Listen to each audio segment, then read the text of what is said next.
What is up, conscious monkeys? Welcome back to another episode of Traveling to Consciousness. As always, I'm your host, Clayton Terry, and in today's podcast episode, I am going to be telling you guys about a wild story that occurred to me in India. There were many wild stories, but I figured I would slowly drip them out to you guys as time went on, and it felt appropriate. So buckle up because we're going to dive into that story.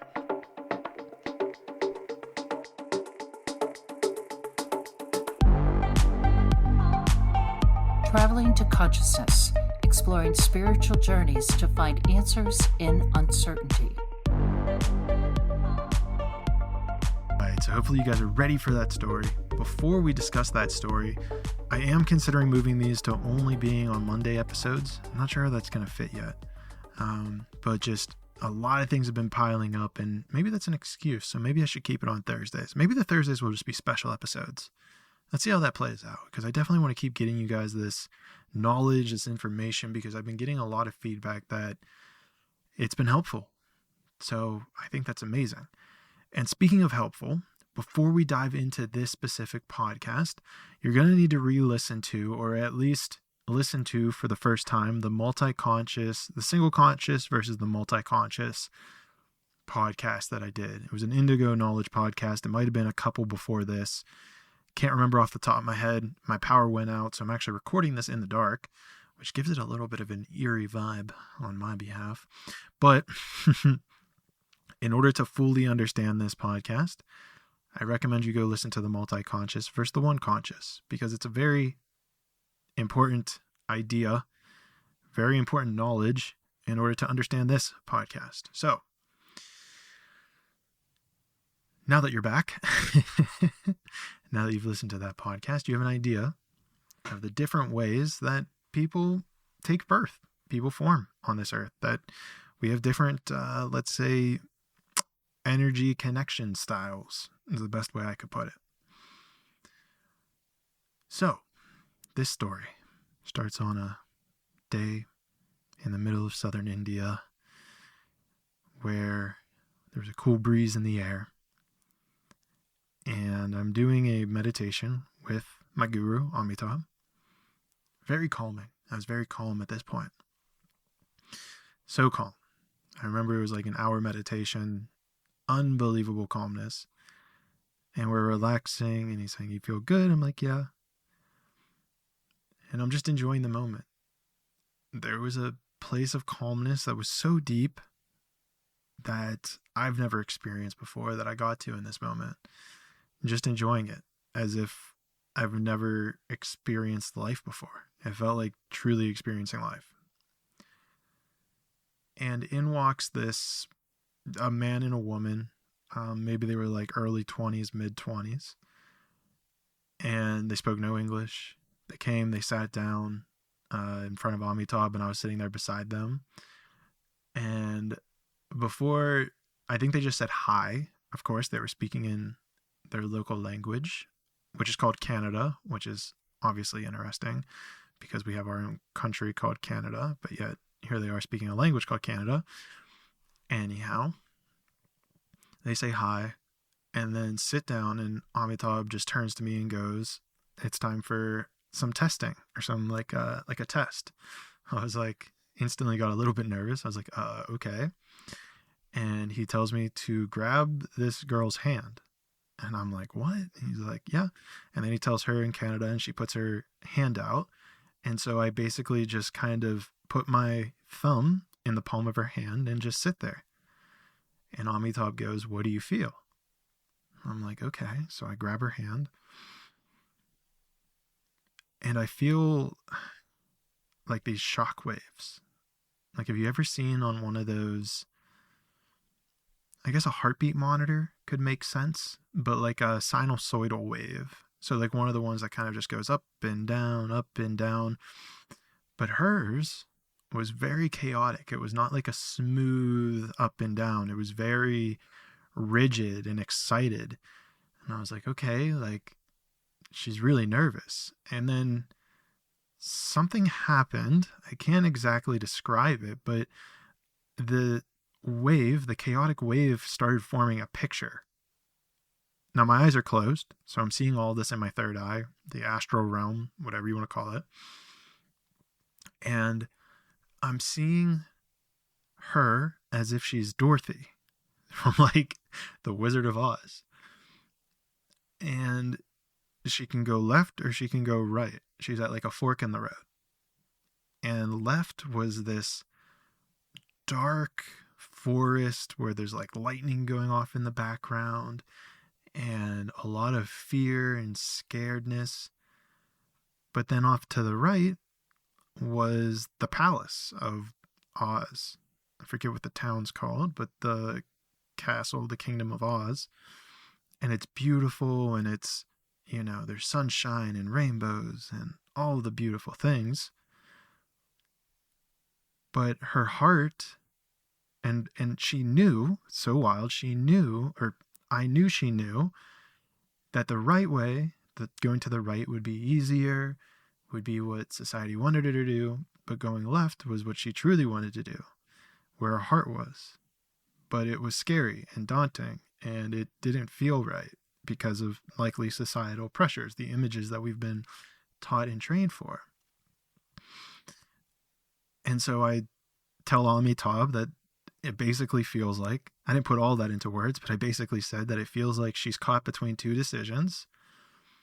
The one decision is scary, but it's what she wants to do, and the other decision is easy, and it's what society's telling her to do, but she doesn't want to do that one.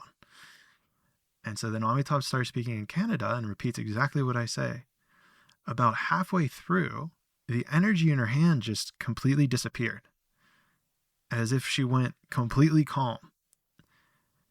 And as soon as I felt that, Amitabh smiled and looked over to me and was like, "You're right." That's why she's here. I'm sitting there like, no way. I'm like, what in the world? That's wild. And that's a wild thing to even just experience, just be even part of that. Just be like, wow, there's this, like, what, like my brain still, my logical brain still cannot fully even comprehend what just happened. And this kind of goes back to the other podcast I had, which is about experience versus reading. And this, go check out that podcast if you want to even deeper dive into that concept. But so I'm back to the story. So I'm still holding her hand at this point. I'm just like, that's wild. I think it was wild that she became extremely, what I would perceive to be calm whenever Amitabh told her this. And then also that I got it right.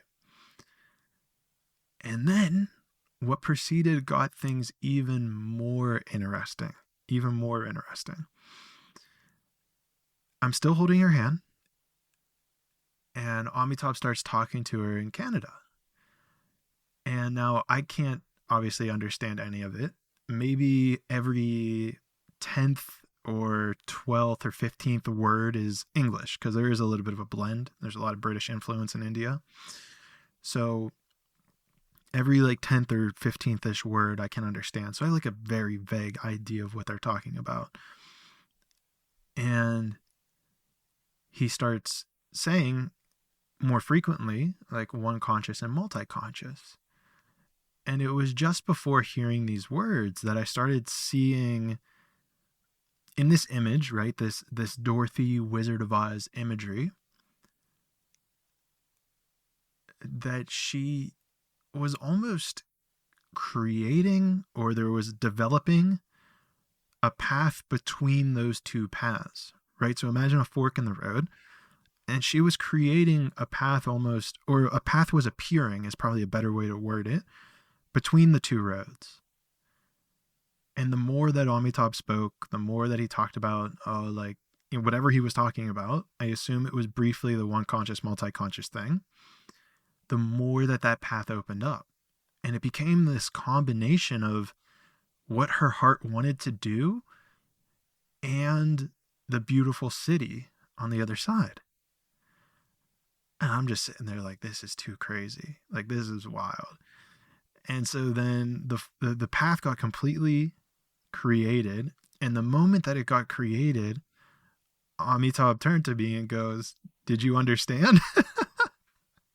And I'm like, "Well, I didn't understand the words logically you said, but by holding her hand, what I've gathered," and I mentioned, like, I heard the one conscious, multi-conscious thing.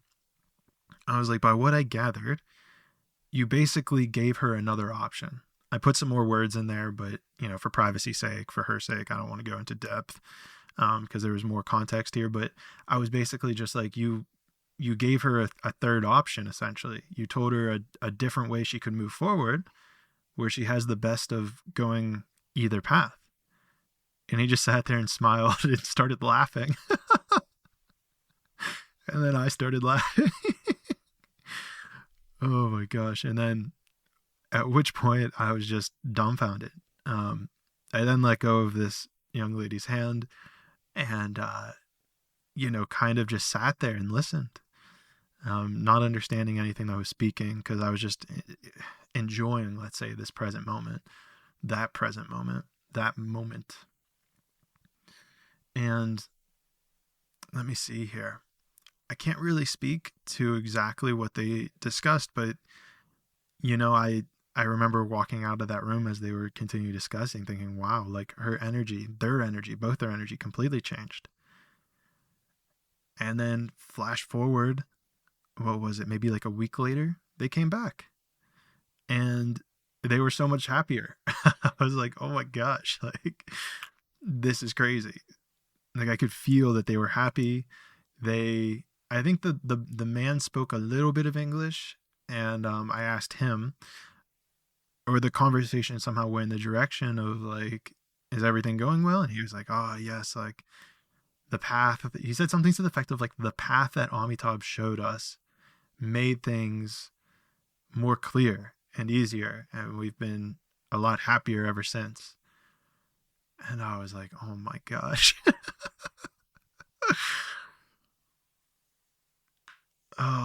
So I don't know how you quantify that.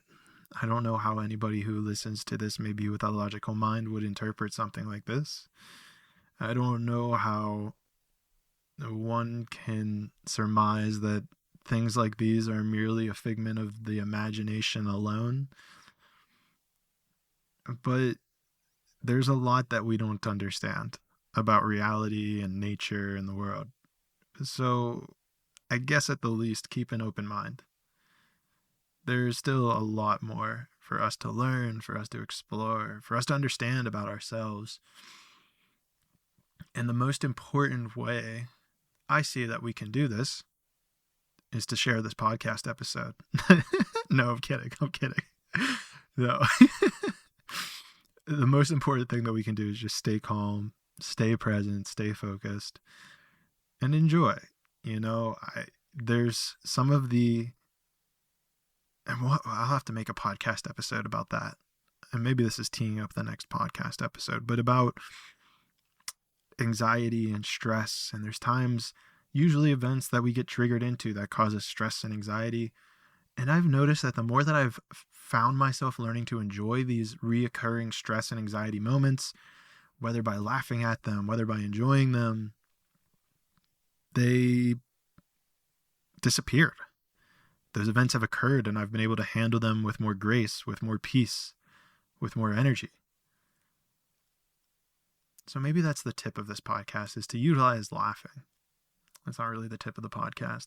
Not of the story, at least. That's definitely not the moral of the story. The moral of the story is that I guess you don't really need language to connect with people. That'd be a good moral from that story. But overall, keep an open mind. Stay calm. Enjoy. Have fun. You're only going to be able to experience this moment one time. So soak in as much of it as you possibly can. And if you're having trouble soaking it in, let me know, because we'll talk about it whenever we see each other in the 6th dimension.